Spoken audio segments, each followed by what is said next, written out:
Hello friend, आज हम आपको ले चलेंगे 2600 साल पुराने भारत में, जहां 16 शक्तिशाली महाजनपद राज्य हुआ करते थे। आज इतिहास की उस दुनिया के बारे में जानेंगे जहां से 16 महाजनपद काल शुरुआत हुई और भारत के राजनीतिक विकास का प्रारंभ हुआ। तो चलिए प्रारंभ करते हैं।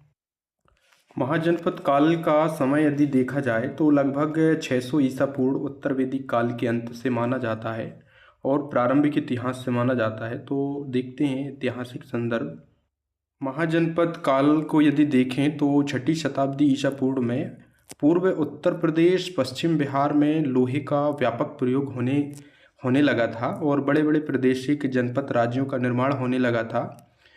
और बुद्ध के समय में 16 बड़े राज्यों का उदय हुआ जिन्हें महाजनपद काल के नाम से जाना जाता था।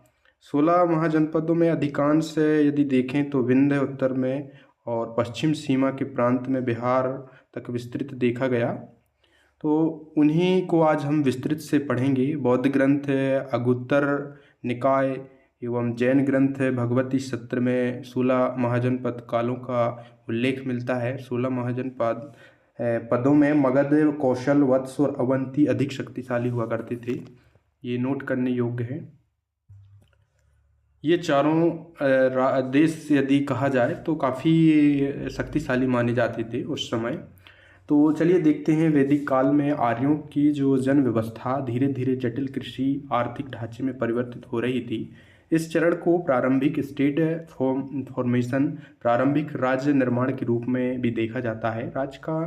राज्य के निर्माण के पीछे के प्रमुख कारण को यदि देखें तो उपजाऊ भूमि का उपयोग होने लगा था, लोहे का व्यापक उपयोग होने लगा था, नगरीकरण की पुनरावृत्ति देखने को मिली थी, जनसंख्या काफ़ी वृद्धि देखने को मिलने लगी थी।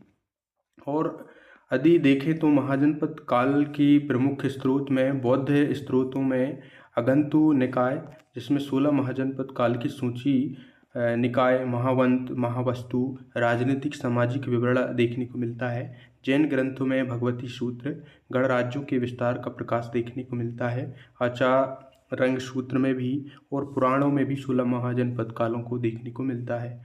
भागवत व वायु पुराण, राजवंश और जनों की सूची में भी 16 महाजनपद काल के बारे में काफ़ी देखने को मिलता है।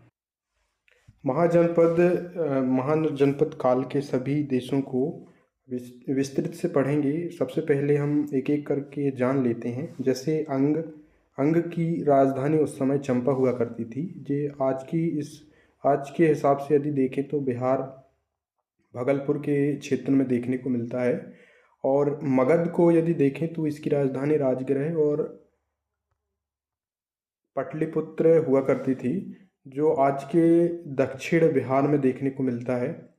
और यदि काशी की बात करें तो इसकी राजधानी वाराणसी हुआ करती थी, जो आज के वाराणसी क्षेत्र के अंतर्गत। कौशल को यदि देखें तो इसकी राजधानी अयोध्या श्रीवस्ती हुआ करती थी, जो पूर्वी यूपी और नेपाल तराइन के क्षेत्र में देखने को मिलता है।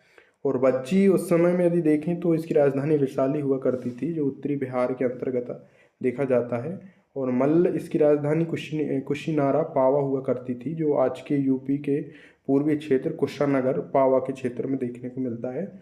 वत्स देश को यदि देखें तो कौशंबी हुआ करती थी। वत्स देश की राजधानी कौशंबी हुआ करती थी।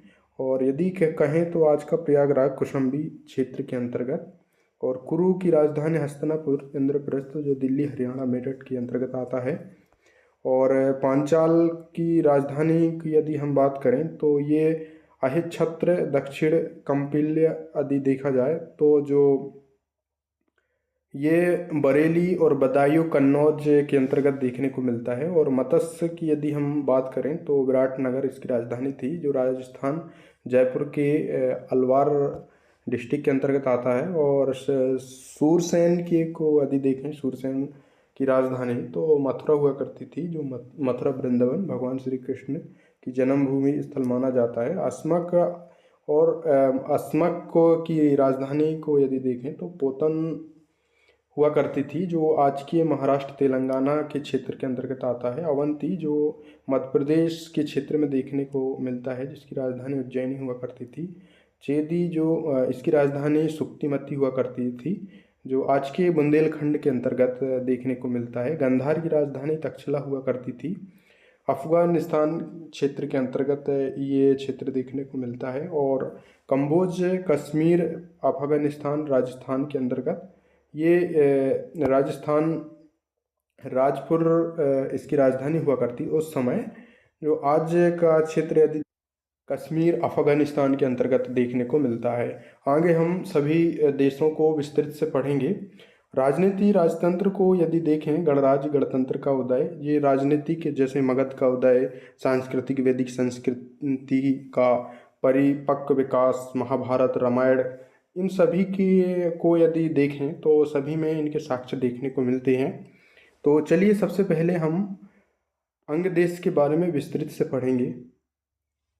अंग देश को यदि देखें तो अंग प्राचीन भारत के 16 महाजनपदों में एक अत्यंत महत्वपूर्ण राज्य माना गया था और काफ़ी शक्तिशाली माना जाता था, क्योंकि राजनीतिक, आर्थिक और सांस्कृतिक दृष्टि से पूर्व भारत का प्रमुख केंद्र माना गया है।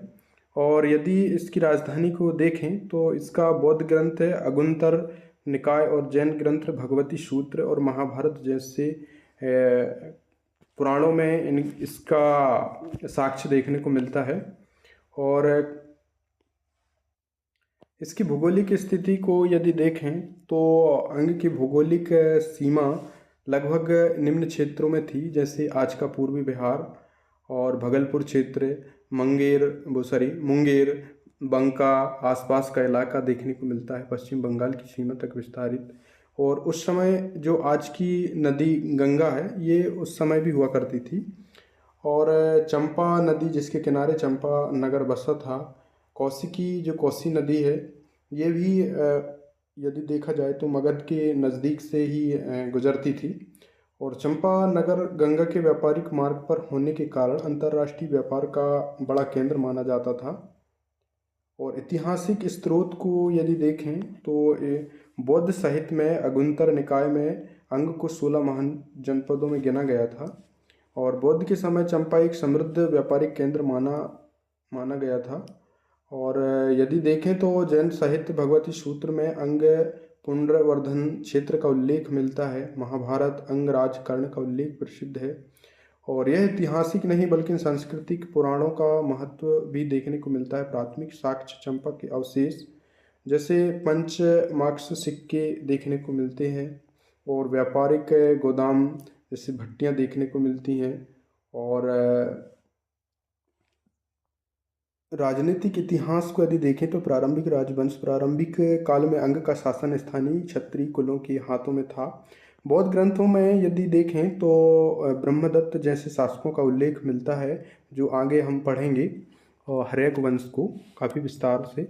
और जैसे कर्ण अंगराज जो परंपरा के अंतर्गत माना जाता है, और महाभारत काल में कर्ण को अंग का राजा कहा जाता है। यह पारंपरिक सांस्कृतिक कथाओं में देखने को भी मिलता है।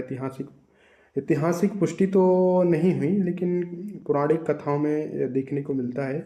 मगध अंग प्रतिद्वंदिता अंग के समृद्धि ने इसे मगध का प्रतिद्वंदी बना दिया। दोनों के बीच राजनीतिक संघर्ष हुए और अजात शत्रु के पिता बिंबिसार ने अंग को जीत लिया था।